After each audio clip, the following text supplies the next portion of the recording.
ज्ञानहारी, तुम यहाँ क्यों आए हो? ब्रह्मदेव, आज प्रश्न आप नहीं, मैं पूछूंगा। बताइए मुझे, कहां है गणेश? कहां छिपा है वो? ये तो बड़ी उत्तम बात है ज्ञानहारी। तुम्हारा गणेश को ढूंढना तो सर्वथा उचित है। गणेश को ढूंढना तो ईश्वर को ढूंढने के समान है, और ईश्वर को ढूंढना तो प्रत्येक प्राणी का परम लक्ष्य होना चाहिए। प्रवचन नहीं ब्रह्मदेव, उत्तर चाहिए मुझे। मैं किसी ईश्वर को ढूंढने नहीं निकला हूं, गणेश चाहिए मुझे। बताइए, कहां स्थित है वो? आइए आइए ऋषिवर, गुरुकुल में आपका स्वागत है। ऋषि स्कंद, अब से आपको यहीं इसी गुरुकुल में स्थित रहना है। देवी, मुझे वन में ज्ञात हुआ था कि बालक सुबोध के 2 गुरु पूर्व से ही हैं। उन दोनों का तो कार्य यहाँ से समाप्त हो गया नवीन गुरुदेव। अब तक तो वो लोग अपनी पोटली बांधकर यहाँ से प्रस्थान भी कर गए होंगे।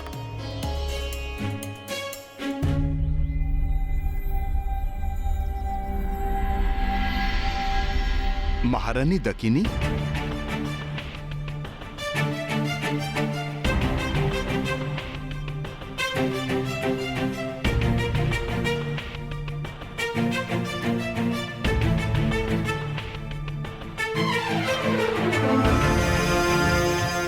प्रणाम ऋषिवर।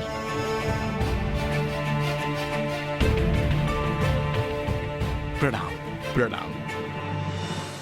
ऋषि हरित, ऋषि अद्वैत, ये है ऋषि स्कंद, जिन्होंने सुबोध को शिक्षा देने का मेरा निवेदन स्वीकार किया है। ऋषिवर, आप दोनों को कहीं प्रस्थान करने की आवश्यकता नहीं है। आप दोनों यहीं रहकर बालक सुबोध की शिक्षा में मेरा हाथ बटा सकते हैं। ऋषि स्कंद, युवराज सुबोध तो अत्यंत ही बुद्धिमान और विवेकी बालक हैं। बुद्धिमान तो मैं हूँ। 2 गुरुओं को एक साथ यहाँ से प्रस्थान करने पर विवश जो कर रहा हूँ। किंतु कदाचित हम ही उन्हें शिक्षा देने में अक्षम हैं। ऐसे किसी व्यक्ति ने इस धरा पर जन्म ही नहीं लिया जो युवराज सुबोध का गुरु बन सके। जैसे मैं इन गुरुओं को यहाँ से भगा रहा हूँ, शीघ्र ही ये नवीन गुरु भी भागते दिखाई देंगे।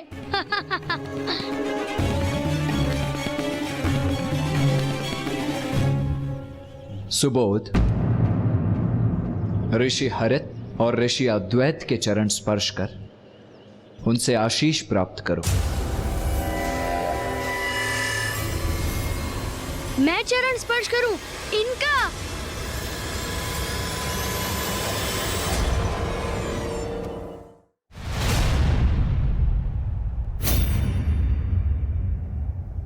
प्रिय, क्या तुम्हें यहाँ कहीं गणेश दिखाई दे रहा है? नहीं नाथ, गणेश तो कहीं दिखाई नहीं दे रहा। लो, तुम्हें अपने प्रश्न का उत्तर प्राप्त हो गया। गणेश तो यहाँ ब्रह्मलोक में कहीं नहीं है। बस!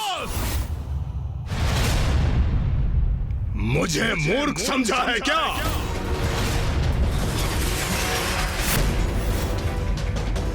गणेश से तो मैं बाद में निपट लूंगा।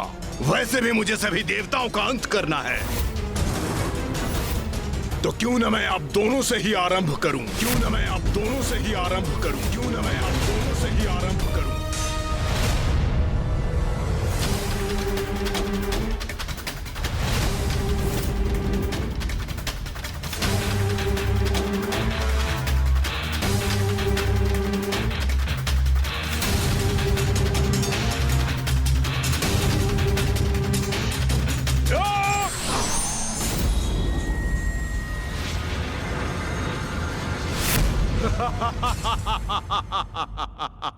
अरे वाह, इतना भीषण आतंक है मेरा कि सभी भयाक्रांत हो रहे हैं मुझसे।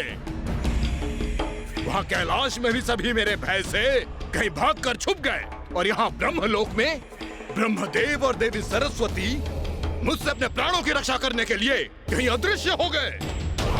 कितने भीरू हैं ये देवता, मुझे देखकर भागकर छिप रहे हैं।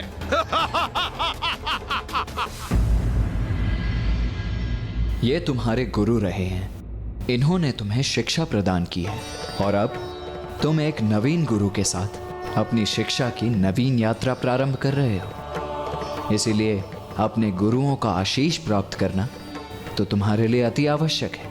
आपको ज्ञात भी है आप क्या कह रहे हैं? आप मुझे, असुर युवराज सुबोध को, इनके चरण स्पर्श करने के लिए कह रहे हैं? कदापि नहीं।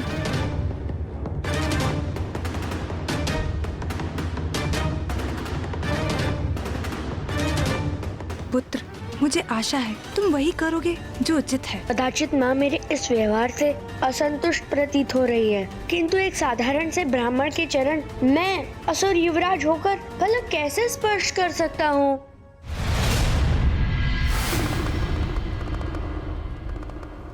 पुत्र गणेश, तुम्हारे सुझाव पर हम ब्रह्मलोक से अदृश्य होकर यहाँ आ गए। पुत्र गणेश, ऐसे कितने समय के लिए अदृश्य रहेंगे हम? ज्ञानारी तो तुम्हें सर्वत्र ढूंढ रहा है। बुआ जी, यदि मैं चाहूँ तो अभी मैं ज्ञानारी का वध कर सकता हूँ, किंतु उससे क्या लाभ होगा?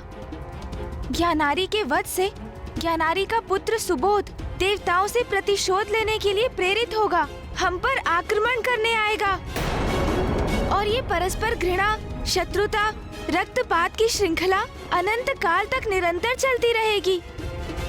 घृणा से घृणा का अंत नहीं हो सकता, वो मात्र प्रेम से हो सकता है, स्नेह से ही संभव है ये। इस घृणा को समूल नष्ट कर देने की हमारी योजना क्रियान्वित हो चुकी है, और मुझे ज्ञात है भैया उसे सफल बनाने हेतु पूर्ण रूप से प्रयास करेंगे।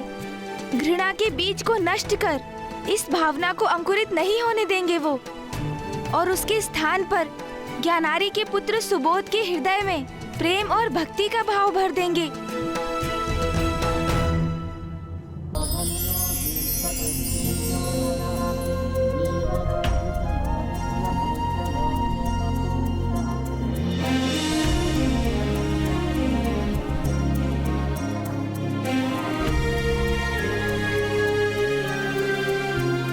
सम्यार्थ रहो, संपन्न रहो, समृद्ध रहो।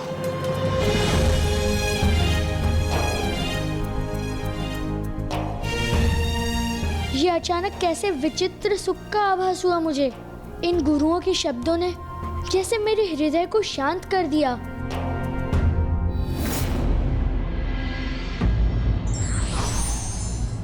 परिस्थिति को अपने अनुकूल बनाने के लिए हमें योजना बनाकर ही कार्य करना चाहिए।